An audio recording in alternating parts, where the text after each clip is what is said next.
Subscribe कीजिए मेरे channel maths with पूजा को और बेल आइकन को दबाना ना भूलें, जिससे आप मेरे मैथ लेक्चर्स को सबसे पहले देख सकें। मेरे वीडियो लेक्चर्स को शेयर कीजिए। Thank you. स्वागत है बेटा आपका एक बार फिर से मेरे यूट्यूब चैनल मैथ्स विद पूजा पर। हम कर रहे हैं कक्षा 9 चैप्टर 1 संख्या पद्धति और आज का हमारा टॉपिक है वास्तविक संख्याएं और उनके दशमलव प्रसार। वास्तविक संख्याओं के बारे में मैं अपने प्रीवियस लेक्चर में डिस्कस कर चुकी हूँ। वास्तविक संख्याओं के मुख्य रूप से दो भाग होते हैं बेटा, परिमेय और अपरिमेय। ठीक है, तो हम परिमेय संख्याओं का भी दशमलव प्रसार देखेंगे और अपरिमेय संख्याओं का भी। उसी श्रृंखला में ये हमारा उदाहरण नंबर 5 है आपकी एनसीईआरटी से। इसे आपने बड़े ध्यान से समझना है। अगर ये एग्जाम्पल आपको समझ आ जाता है तो आप परिमेय संख्याओं से बहुत भली भांति परिचित हो जाएंगे और आपको कभी भी कोई समस्या नहीं आएगी। तो ये क्या कहता है कि 10/3, 7/8 और 1/7 के दशमलव प्रसार ज्ञात करो। दशमलव प्रसार का क्या मतलब है भाई? इन्हें भाग करना है। 10 को 3 से पहला सवाल, 7 को 8 से दूसरा सवाल, 1 को 7 से तीसरा सवाल। अब जिन बच्चों को विभाजन अच्छे से आता है, डिवीजन आता है, वो सोचेंगे कि ये तो बड़ा ही सरल सवाल है। सवाल वास्तव में सरल है, लेकिन इन तीनों से जो हमें एक कंक्लूजन मिलने वाला है, जो एक रिजल्ट मिलने वाला है, उसे हमने बड़े ध्यान से समझना है। तो पहले हम इस सवाल को शुरू करते हैं। तो उदाहरण नंबर 5 का पहला भाग है आपका 10/3। तो आप क्या करेंगे भाई? 10 को बीच में रखेंगे और 3 से भाग करेंगे। ठीक है, ध्यान से देखना है। तो 3 की टेबल को हम 10 तक ले जाते हैं। तो ये आता है 3 तिया 9। ठीक है, 10 में से 9 गया 1। अब आगे हमारे पास संख्या समाप्त हो चुकी है और हमने दशमलव प्रसार ज्ञात करना है।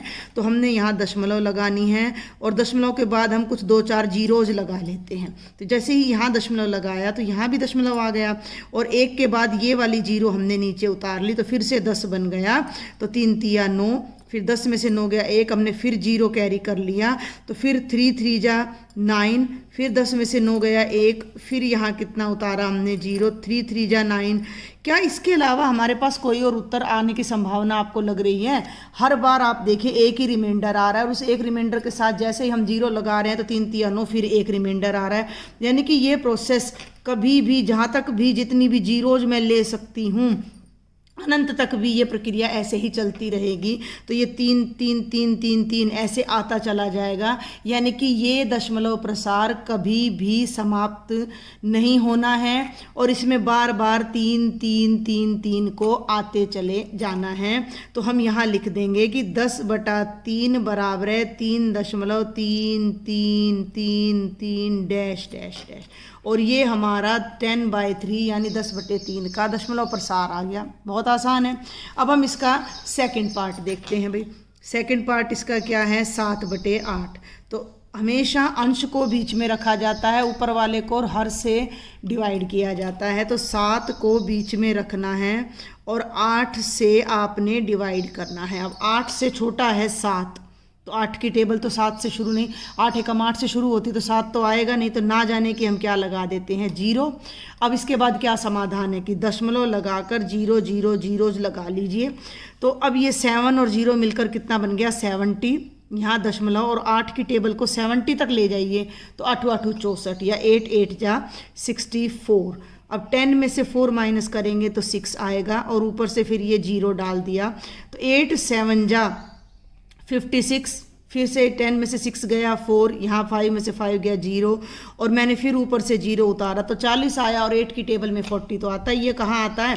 5 पे। तो 8 5 जा 40। तो ये यहाँ पर हमारा भागफल खत्म हो गया, भाग खत्म हो गया और हमारा जो शेषफल है वो कितना आ गया? 0 आ गया। यानी कि यहाँ पर हमारा जो दशमलव प्रसार है वो समाप्त हो गया। समाप्त हो गया तो मैं लिख सकती हूँ कि 7/8 का मतलब है 0.875। एक दशमलव प्रसार ये आया और एक दशमलव प्रसार ये आया, ये ऊपर वाला ध्यान देना है। हम तीनों ही परिमेय संख्या ले रहे हैं। अब एक और लेते हैं। अब हम अपना इसी क्वेश्चन का, इसी एग्जाम्पल का थर्ड पार्ट है बेटा जी ये, और ये है 1/7। ध्यान देना है भाई, 1/7।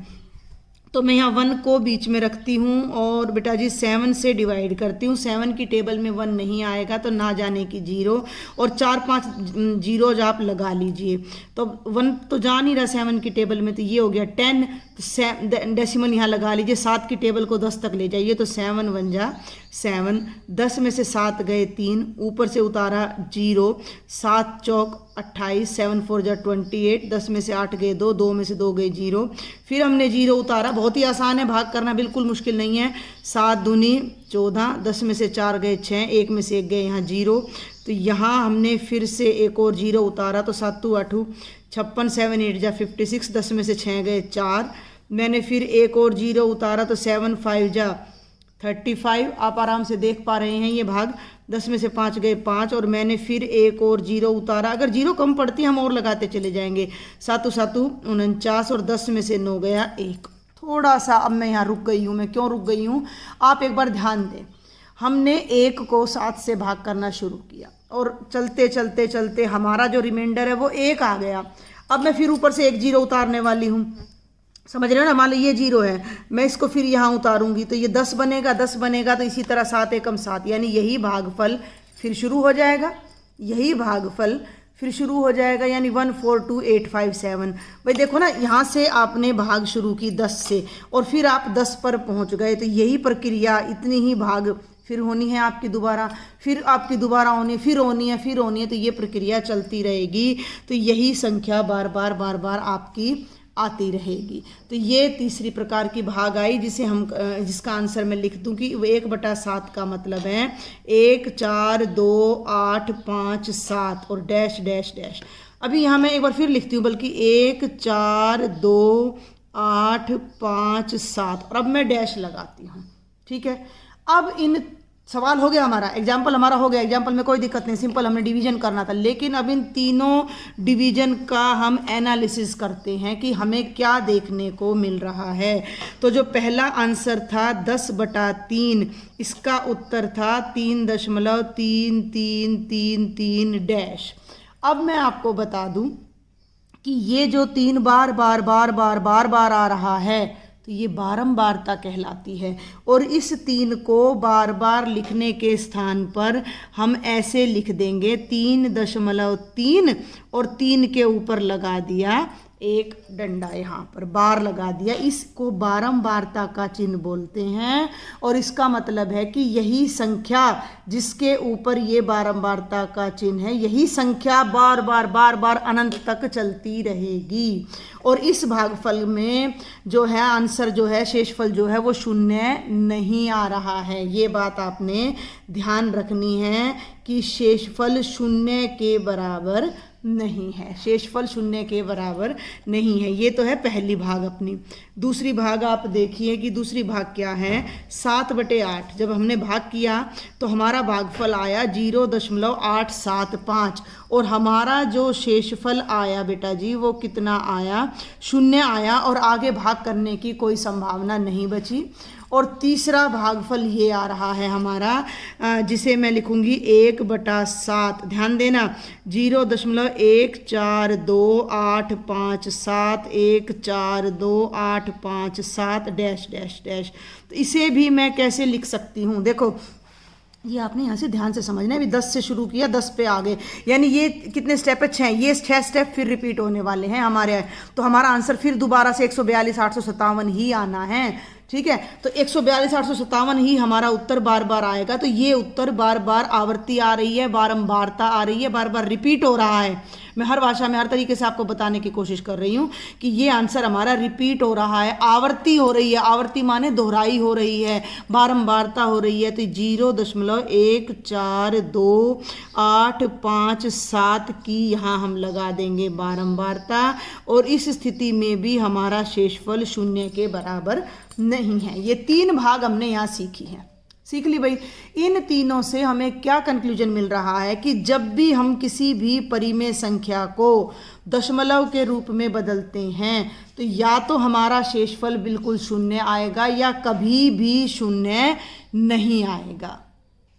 बात समझ में आई भाई? जब भी हम परिमेय संख्या को, ये छोटी छोटी बातें जो आपने समझनी है, रटनी नहीं है भाई। परिमेय संख्या को जब भी हम दशमलव प्रसार में परिवर्तित करते हैं। परिमेय संख्या को जब भी हम दशमलव प्रसार में परिवर्तित करते हैं तो दो बातें होंगी। पहली बात क्या होगी कि ये मैं टेबल बनाकर आपको समझाना चाह रही हूँ कि शेषफल शून्य होगा, और दूसरी बात क्या होगी कि शेषफल कभी भी शून्य नहीं होगा। ठीक है, अब ये तो होगी शेषफल की बात कि या तो पूरा भाग हो जाएगा या पूरा भाग नहीं होगा। मोटे तौर पर बताऊं तो मैं, अब अगर पूरा भाग हो जाए तो ये दशमलव यहाँ समाप्त हो जाती है बेटा, और इस तरह की दशमलव को हम बोलते हैं शांत दशमलव। शांत मीन्स जो खत्म हो गई है, इंग्लिश में बोलूँ तो टर्मिनेटिंग, टर्मिनेट हो जाना, खत्म हो जाना, इसे हम बोलेंगे टर्मिनेटिंग डेसिमल। तो ये हमारा ध्यान रखना है आपने कि अगर शेषफल शून्य आता है तो परिमेय संख्या का जो दशमलव प्रसार है वो कैसा होगा, वो एक शांत दशमलव प्रकार होगा। शांत, शांत नहीं, शय शलगम नहीं बोल रही हूँ मैं, ये शांत नहीं बोल रही हूँ मैं, शांत, स सड़क वाला शांत, यानी कि टर्मिनेटिंग, यानी जो समाप्त हो जाए। क्लियर।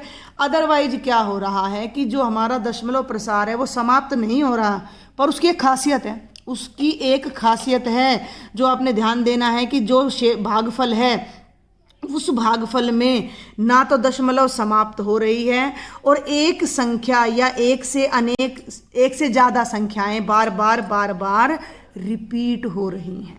ठीक है भाई, यहाँ तो दशमलव समाप्त हो गया, शांत हो गया। अब यहाँ दशमलव समाप्त नहीं हो रहा, अशांत है।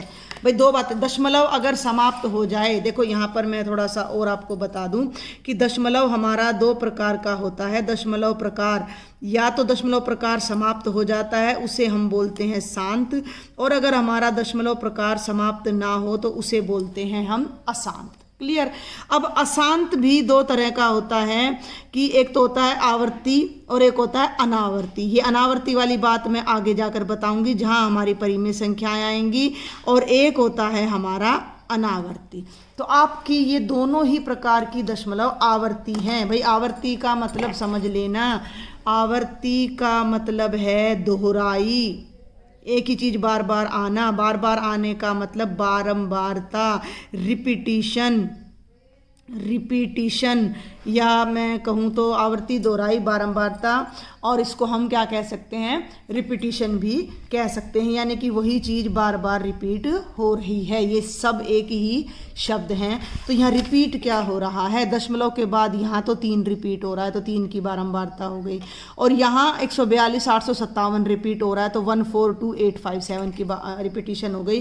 तो इसे हम कहेंगे कि ये कैसा दशमलव है, ये है आपका अशांत जमा। पेन फिनिश हो गया, अभी तो मैं ब्लू पेन से अब यहाँ लिख देती हूँ। फिलहाल अशांत प्लस आवर्ती, ये कैसा दशमलव है, अशांत प्लस आवर्ती, और ये भी आपका अशांत यानी कि समाप्त नहीं हो रहा, और प्लस में ये कैसा दशमलव है, आवर्ती दशमलव। ये बड़ी समझने की चीज़ है। तो जब शेषफल शून्य नहीं होगा तो आपका दशमलव प्रकार कैसा होगा, अशांत व आवर्ती दशमलव। ठीक है भाई, तो ये दो बातें आपको परिमेय संख्या के दशमलव प्रकार में देखने को मिलेंगी। ये वो बात है जो आपने याद रखनी है। मैं एक बार पूरी समरी फिर से कर दे रही हूँ इसकी, कि जब भी हम किसी भी परिमेय संख्या को दशमलव में बदलेंगे तो हमारा जो दशमलव है या तो वो शांत हो जाएगा, शांत को इंग्लिश में कहते हैं टर्मिनेटिंग डेसिमल। क्या कहते हैं, टर्मिनेटिंग डेसिमल। ऐसा दशमलव जो समाप्त हो जाए और जिसमें हमारा शेषफल शून्य आ जाए, या फिर हम कहेंगे non terminating and repeating decimal, यानी एक ऐसी दशमलव भिन्न जिसमें आवर्ती भी नहीं हो रही है और जो समाप्त भी नहीं हो रहा है, यानी शेषफल कभी भी शून्य नहीं आएगा। तो ये परिमेय संख्या की पहचान है दशमलव में। अब हम एक उदाहरण और देख लेते हैं बेटा। ये है आपका उदाहरण नंबर 6। दिखाइए कि 3.14267 एक परिमेय संख्या है दूसरे शब्दों में 3.14267 को p बटा क्यू के रूप में व्यक्त कीजिए, जहां p और क्यू पूर्णांक हैं और क्यू बराबर है 0 के नहीं है। तो देखो वैसे तो अभी हमने जो दशमलव वाली परिभाषा समझी है, हमें दे रखा है 3.14267 तो ये दशमलव के आगे ना तो डैश है, यानी कि ख़त्म हो गई है, ये कोई बारंबारता नहीं है, तो शांत दशमलव है। तो ये अभी हमने अभी देखा है कि जब भी आपका दशमलव प्रकार शांत आता है तो वो परिमेय संख्या होती है, लेकिन उसने खुलकर कह दिया कि इसको p बटा क्यू के रूप में बदलो। बेहद आसान प्रश्न है। जब भी शांत दशमलव हो तो उसे p बटे क्यू में बदलना बहुत बहुत बहुत आसान होता है। ये हम अपनी पिछली कक्षाओं में भी करते आ रहे हैं कि दशमलव को भिन्न में कैसे बदलते हैं, कि ये पूरी संख्या को एज इट इज 3 से शुरू करके देखो 3 1 4 2 6 7 8 लिखते हैं और नीचे 1 लिखकर उसके बाद इतनी ही जीरो लगा देते हैं जितना दशमलव के बाद अंक आ रहे हैं। यहाँ दशमलव के बाद 1 2 3 4 5 6 अंक आ रहे हैं, तो यहाँ पर मैंने 6 जीरो अब लगा देनी है। तो ये हमारा जो है ये संख्या p बटा क्यू के रूप में परिवर्तित हो गई है और क्यू हमारा 0 नहीं है। तो आप यहाँ लिख दीजिए जो कि p बटा क्यू के रूप में है और क्यू शून्य नहीं है, अतः यह संख्या कैसी संख्या हो गई। बहुत ही आसान सा प्रश्न है। ये छोटे छोटे जो प्रश्न आपको दिए जाते हैं ये आपके कॉन्सेप्ट को मजबूत करने के लिए दिए जाते हैं। इन्हें बड़े मन से आप किया कीजिए ताकि आपको समझ आ जाए कि परिमेय और अपरिमेय क्या है। ठीक है भाई। तो हमने इसको जस्ट कुछ भी नहीं किया, संख्या को एज इट इज लिखा, नीचे 1 के बाद उतनी जीरो लगा दी जितनी डिजिट थी, तो 6 डिजिट थी तो मैंने 6 ही यहाँ जीरो लगा दी। 10 लाख हो गया ये, तो ये हो गया 31,42,678 बटे 10 लाख। तो ये अपनी परिमेय संख्या, इसने कहा था कि सिद्ध करो कि ये परिमेय संख्या है, तो ये हमने इसको परिमेय संख्या सिद्ध कर दिया। तो आज के लेक्चर में बेटा इतना ही। अगले लेक्चर में मैं आपको उन संख्याओं को p बटा क्यू के रूप में बदलना सिखाऊंगी जिनमें बारंबारता आती है। जैसे भाई यहाँ तो ना अब ये 0.875 है, 0.875 है। एक बार इसको और ले लेते हैं, 2-3 सवाल में वैसे रफली बता देती हूँ अपने पास से। भाई 0.875 है, इसे मैं कहूँगी p बटा क्यू में बदलो। बेहद आसान। कैसे भाई, मैं लिखूँगी 875 बटे में 1 के बाद कितनी जीरो लगा दूँगी 3, हो गया 875 बटे 1000। चाहो तो इसको काट लो भाई, 25 तिया 75, 25 5 125, 25 चौका 100, जीरो 5 7 35, 5 8 40 और ये बन गया 7/8। पिछले सवाल में हमने 7/8 को दशमलव में बदला तो 0.875 आ रहा था, और अब मैंने 0.875 को बटे में बदला तो वो 7/8 बन गया। तो बिल्कुल आसान क्वेश्चन है ये। तो इस तरह की संख्याओं को p बटे क्यू में बदलना बिल्कुल मुश्किल नहीं है, क्योंकि ये इसमें कुछ भी नहीं करना होता। बटे में भाई 1 के पीछे उतनी जीरो लगा देते हैं जितनी यहाँ पर डिजिट्स है। प्रॉब्लम अब हमें आएगी, जो नई चीज़ अब हमने सीखनी है कि बारंबारता वाली दशमलव संख्याओं को p बटा क्यू के रूप में कैसे बदलें। तो वो टॉपिक हम नेक्स्ट लेक्चर में डिस्कस करेंगे। तो आज के लेक्चर में इतना ही। अगर आपको कोई डाउट है आप मुझसे कमेंट बॉक्स में शेयर करें। If you like my lectures don't forget to share and subscribe my channel.